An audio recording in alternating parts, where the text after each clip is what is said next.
en Shirley Radio con Shirley Barnaghi.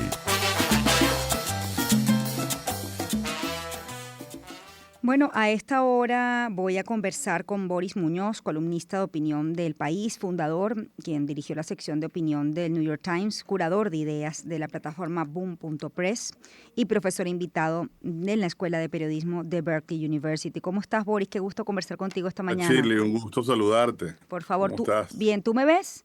¿Me ves Te bien? veo Ok. chiquita, pero te veo. Bueno, pequeña de tamaño, pero grande en ideas, ¿no? Siempre, siempre, Wow. siempre Y me modesta. describo así, pues. Oye, Boris, vamos a hablar de Trump. Un poco entender qué es lo que está pasando en los Estados Unidos, sobre todo con la mirada del que está afuera, ¿no? Es decir, cómo podemos interpretar qué ocurre en Estados Unidos, qué pasa con los contrapesos y cómo contrasta Trump esa idea de nosotros norteamericanos con ellos los migrantes, ¿no? ¿Qué efectos tiene en este momento esa narrativa o esa dicotomía que él ha intentado imponer?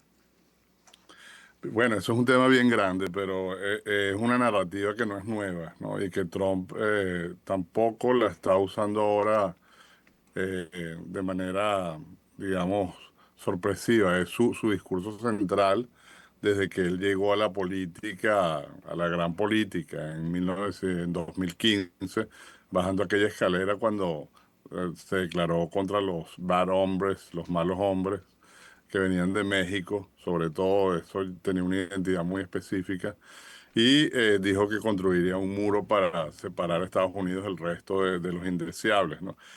Entonces, lo que hay detrás de eso discurso que ha sido muy consistente en todos estos años, ya casi 10 años de la llegada de Trump a la gran escena política, eh, es digamos, un mecanismo de creación de alteridad. Vamos a ponerlo muy claro. Ellos no son iguales a nosotros. Los que vienen de afuera contaminan nuestra sangre, ponen en peligro nuestra identidad, ponen en peligro la grandeza de este país y son un obstáculo a lo que él llama hacer Estados Unidos grande, maravilloso otra vez, ¿no? El Make America Great Again. Entonces, el mecanismo que existe y que está digamos, en desarrollo de manera muy intensa últimamente es la separación de los migrantes, ¿no? Y sobre todo un tipo particular de migrantes, no son todos los migrantes que vienen de Europa, de países blancos, no son tratados de la misma manera de que los que vienen de África, de países árabes o de América Latina, que realmente son los execrables. Sí, Entonces, lo que vamos a... perdón que Sí, te dime, interrumpa dime. aquí, que aquí la pregunta es si, digamos, esto es una, digamos, política de Estado o de gobierno, o más bien tiene rasgos xenófobos. Las dos cosas. Ujú. Es una política que está puesta, digamos, en práctica a través de una ideología. Es una ideología muy compleja que tiene como fin último el reemplazo de la democracia liberal por una especie de autocracia corporativa con un CEO a la cabeza. Y esto está ideológicamente dibujado en dos fuentes principales. Una es digamos, los trabajos, los escritos de Curtis Yarvin. Él es programador, pero bueno, Ujú. también juega como intelectual, psicólogo y ha escrito extensamente sobre por qué es necesario votar a todos los empleados públicos, digamos, reducir el Estado a su mínima expresión y reemplazarlo por una estructura más parecida a una compañía de Silicon Valley, por un lado, y por el otro, por el proyecto 2025. Y allí son centrales, bueno, digamos, el conservadurismo extremo de la derecha de Estados Unidos, particularmente encarnado en dos figuras del gobierno. Una es Russell Vought, encargado del presupuesto, y la otra es Steven Miller. Y ellos son los principales, digamos, portaestandartes de esa ideología en el gobierno de Estados Unidos hoy. Y están, digamos, presionando a Trump de manera muy digamos, consistente Ujú. para que excluya a los migrantes, expulsen del país a más de 1 millón de migrantes al año y lograr, digamos, establecer un aislacionismo efectivo de Estados Unidos, ¿no? Y todo el asunto de las tarifas también tiene que ver con eso, con crear un Estados Unidos autárquico prácticamente, divorciado en buena medida de la escena internacional, o por lo menos aislado al punto de que lo que hagan los otros países no es de nuestra incumbencia, ¿no? Entonces, por eso digo que es un proyecto complejo, porque redefine el papel de Estados Unidos hacia adentro, dentro de su cultura como un país predominantemente blanco, cuando sabemos que es un país multicultural, multirracial. En segundo lugar, también lo redefine el papel internacional de Estados Unidos. Yo no, o sea, como un país mm, cuya esfera de influencia va a ser América Latina primordialmente, como se establece en la doctrina Monroe, pero que no quiere cumplir el papel de hegemón global que Ujú. ha jugado durante los últimos 80 años. Entonces, eso es lo que está como por detrás de manera muy, eh, muy fuerte, Ujú. dentro de guiando las acciones del gobierno en el tema migratorio y en el tema también de aranceles, buscando nuevas alianzas antes impensables, incluso creando como escenarios que favorecen a tradicionales adversarios de Estados Unidos como Rusia, ¿no? Es lo que vemos. No, nada de esto se ha consolidado de manera final, Ujú. pero es lo que hemos visto en los últimos 4 o 5 meses del gobierno. Bueno, desde que se inició el gobierno de Sí. Trump, hace 5 meses, no, Ahora, no mucho tiempo, por cierto. ¿dónde están los contrapesos? Es decir, ¿qué pasa con el Partido Demócrata? Y bueno, la sociedad civil que no está de acuerdo con estas políticas. También entender si quienes apoyaron a Trump siguen, si Trump sigue teniendo un apoyo sólido posteriormente a estas medidas. Por ejemplo, recordaba el voto latino.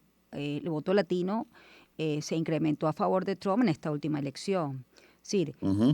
ha perdido, digamos, fuerza ese voto o quien lo apoyó, el americano, digamos, nativo, pues sigue apoyando a Trump o incluso ha aumentado su apoyo a propósito de estas medidas. Yo creo que, bueno, esto es especulativo. Los Sí. números de Trump no andan tan bien. Él empezó con un poco más de 50% de popularidad y debe estar como en 42, Ujú. que también es un margen histórico en el que él ha funcionado anteriormente. Su lecho rocoso es 30%, o Ujú. sea, ese es Sí. el MAGA, ¿verdad? Y yo creo que hay un margen muy grande para negociar ese apoyo a Trump en este momento y hay ciertos indicadores de que él está leyendo esta realidad y está en algunos, digamos, ámbitos, está reposicionándose. Por ejemplo, este fin de semana, él ordenó que ICE no haga redadas en restaurantes y en granjas porque ha recibido presiones muy grandes de la industria alimenticia y de hospitalidad y en hoteles también para que no, o sea, para que, bueno, los permitan trabajar, porque si esos migrantes los expulsan del país, o sea, el que sufre es el ciudadano americano más privilegiado, no, Ujú. no necesariamente los pobres de la tierra, ¿no? Y bueno, también la sociedad en general, porque ¿quién va a recoger los tomates en el sur de la Florida, etcétera? ¿No? Hay muchas zonas que son impactadas por la migración. Los latinos no sabemos cómo van a reaccionar más allá de lo que hemos visto en las últimas semana y media, ¿no? Creo que hay un rechazo patente contra las medidas migratorias, tanto en Los Ángeles como en otras partes del país. Hay que ver cómo se traduce eso en el voto latino del midterm, de las elecciones de medio término del año que viene, que yo creo que son el punto de quiebre crucial en la democracia americana. Esa es una tesis que yo creo que es bastante sostenible. Yo diría que si de aquí a un año no ha cambiado el balance político, y hablando de las instituciones, ya lo voy a tocar, podemos perder la democracia en Estados Unidos. Y ahí el papel de las instituciones es crucial, Ujú, porque al Trump haber cooptado al Partido Republicano como lo ha hecho, controlando toda su estructura, y también el Congreso, donde tiene una mayoría muy, muy leve, pero mayoría al fin, él digamos, ha invalidado, neutralizado el contrapeso legislativo.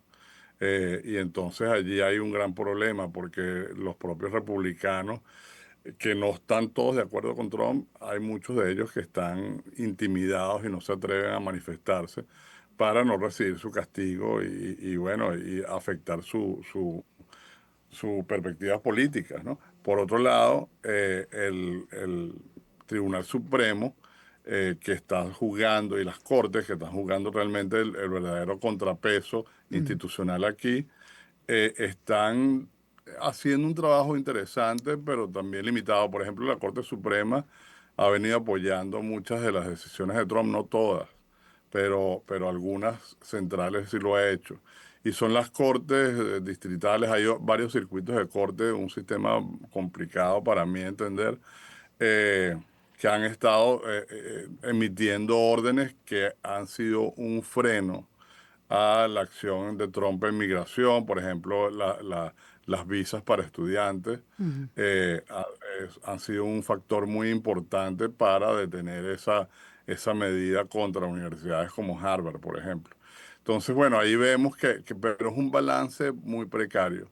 El Partido Demócrata, que tiene un papel muy importante que jugar ahora, bueno, está decidiendo su juego, diría yo. Ujú, Por eso no los hemos visto de manera tan agresiva en el ruedo político, aunque hay políticos, figuras como Alexandria Ocasio-Cortez, Bernie Sanders y otros que sí están moviendo las bases de manera muy fuerte en todo el país. Y eso, digamos, se ve en las manifestaciones de este fin de semana, el No King, ¿verdad? No ujú. queremos un rey en este país, que contrastan de manera muy marcada con lo que sucedió en Washington, mientras Trump está haciendo un desfile militar, que recuerda una república bananera, hemos visto varios de esos, ¿verdad?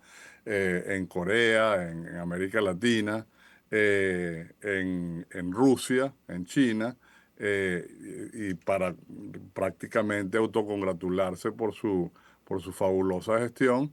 Las calles de Estados Unidos están calientes, ¿verdad? Ujú. No voy a decir que están ardiendo porque realmente no hubo violencia este fin de semana, pero la gente está movilizada. Entonces, eso es muy interesante. Sí. Vamos a ver cómo se desenvuelve en este año y medio que yo creo que es crucial Sí. para la democracia en este país. Me queda poco tiempo, pero sí quiero tocar el tema de lo que le ocurrió a estos senadores y sus cónyuges, ¿no? Y de la violencia política, ¿no? Más otras cosas que han pasado allí, por ejemplo, el caso que tiene que ver con otro tema, pero lo que pasó en Boulder, en Colorado, donde también hubo víctimas por un atentado, bueno, antisemita, ¿no? Creo que el gobierno de Estados Unidos lo calificó de terrorista. Pero, a ver, lo que quiero decir es, ¿qué está pasando con digamos, la seguridad, la violencia en los Estados Unidos? Es decir, esto está Hay una directamente... violencia Ujú, larvada que no es nueva, que viene asusada desde el poder por este discurso al que me refería al principio de ujú, othering, de separación, de ruptura, de desintegración social, aunque parezca que es de integración, es de desintegración, porque ujú, se insiste en que ellos no son como nosotros, que ellos no merecen los mismos derechos, que ellos están aquí fregando la paciencia y están robando trabajos, etcétera, y entre otras cosas. Y al final, que son criminales, por ejemplo, como los del supuesto tren de Aragua operando aquí en Estados Unidos. Y lo que sucede, Shirley, es que desde más arriba se está instigando una violencia política que es muy característica de la sociedad americana, por otra parte. Acuérdate que el primer gran episodio en el primer gobierno de Trump fue el asalto en Charlottesville, ¿verdad? En 2017. y ahora, o sea, eso no ha dejado de manifestarse en todos estos años. En El Paso, Texas, hubo una masacre horrible. Este año empezó con un intento de hacer, bueno, que no fue un ataque que mató a 14 personas en New Orleans. Ha habido el ataque contra el esposo de Nancy Pelosi y otros ataques, muchos, que ha habido de menor o mayor envergadura. El de este fin de semana, el sábado en Minnesota, es muy lamentable. Yo estaba leyendo sobre el asunto y no se sabe muy a ciencia cierta qué motiva al asesino, pero era un tipo con visiones antiabortistas, por ejemplo, y que había participado en la política por el lado demócrata, sin ser demócrata, sin tener una filiación partidista. Pero, o sea, obviamente lo que hay es como una especie de odio este, acendrado, que se activa con algo y que termina generando, en un país lleno de armas, este tipo de situaciones horribles, ¿no? Y no vamos a parar de verlo. Acuérdate que Trump perdonó el ataque contra el Congreso del 6 de enero de 2021. Eso es un acto muy grueso porque es un mensaje a los perpetradores de la violencia política de que las cosas pueden seguir. Entonces, bueno, ahí estamos. Y mientras hay división y polarización, él va afincando su reino de locura, que es lo que estamos viviendo aquí ahora. Boris, tengo que despedirte. Te agradezco mucho tu completo análisis. Boris Muñoz, columnista de opinión de El País, fundador y quien dirigió la sección de opinión del The New York Times, curador de ideas de la plataforma Boom.press y profesor invitado de la Escuela de Periodismo de la Universidad de Berkeley. Te agradezco mucho. Gracias por estar Gracias, con nosotros Shirley. en el Saludos. programa. 7:23, vamos a hacer una pausa, ya volvemos. Estados Unidos prohíbe Cada o día restringe